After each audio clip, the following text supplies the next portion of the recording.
শুভ উদ্বোধন ঘোষণা করলাম।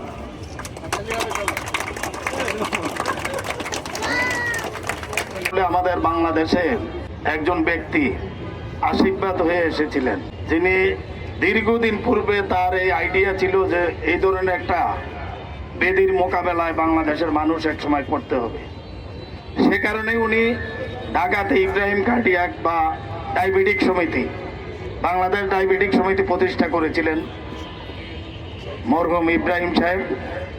উনি এই ডায়াবেটিসের পথিকৃৎ বাংলাদেশে, এবং তাকে অনুসরণ করে বাংলাদেশের কুমিল্লার এক মহিষী নারী, যিনি আজ থেকে প্রায় 30 বছর পূর্বে এই কুমিল্লার এই অঞ্চলের মানুষ, শুধু কুমিল্লা নয়, নোয়াখালী, ফেনী এবং চাঁদপুর, ব্রাহ্মণবাড়িয়া, এই অঞ্চলের মানুষের কথা, জনগণের কথা চিন্তা করে উনি এই কুমিল্লায় সর্বপ্রথম এই প্রতিষ্ঠানের যাত্রা শুরু করেছিলেন।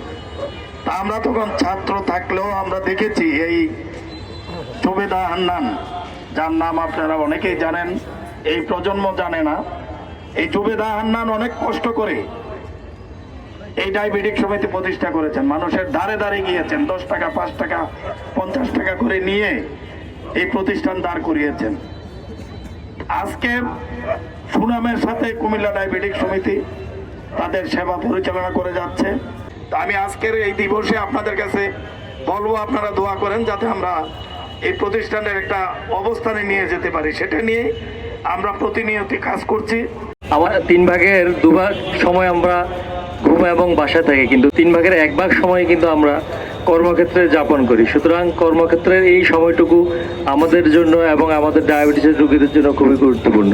যাদের ডায়াবেটিস হয়নি তারা যদি এই কর্মক্ষেত্রে দৈনিক 8 থেকে 10 ঘন্টা সময় সচেতন থাকেন ডায়াবেটিস নিয়ে, তাহলে ডায়াবেটিস ঠেকানো সম্ভব অনেকাংশে।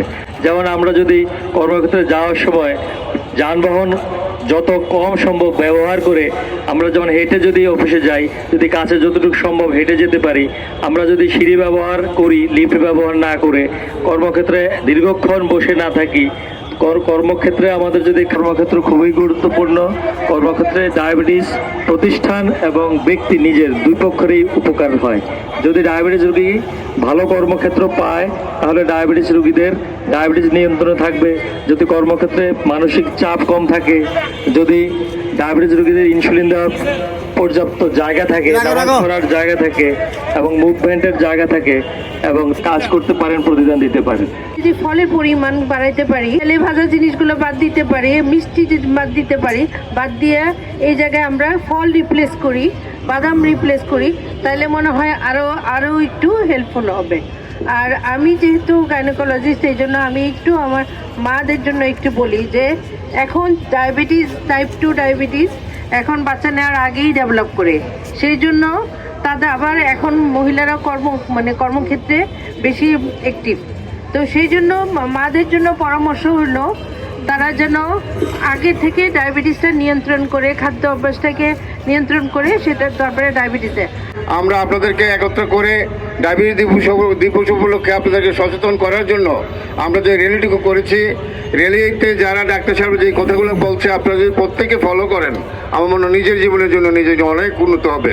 ধন্যবাদ সবাইকে। আপনাদের সকলকে আহ্বান জানাবো, আপনাদের সকল ডায়াবেটিস সংক্রান্ত সহ অন্যান্য রোগী আপনাদের হসপিটালে রেফার করতে পারেন নির্দ্বিধায়।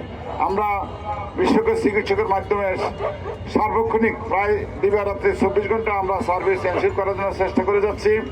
আমাদের যে ডায়াবেটিস পরীক্ষা এটা চলমান আছে, আপনারা যাই আছেন সবাই, পাশে আমাদের পূজা কাউন্টার আছে, তার ফ্রি ডায়াবেটিস পরীক্ষা করানো।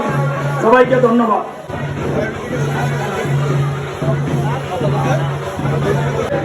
সবাই ফ্রি পরীক্ষা করাতে পারেন, ডায়াবেটিসের পরীক্ষা, পূজা কাউন্টার আছে, লাইন ধরে আপনারা একের পর এক পরীক্ষা করেন।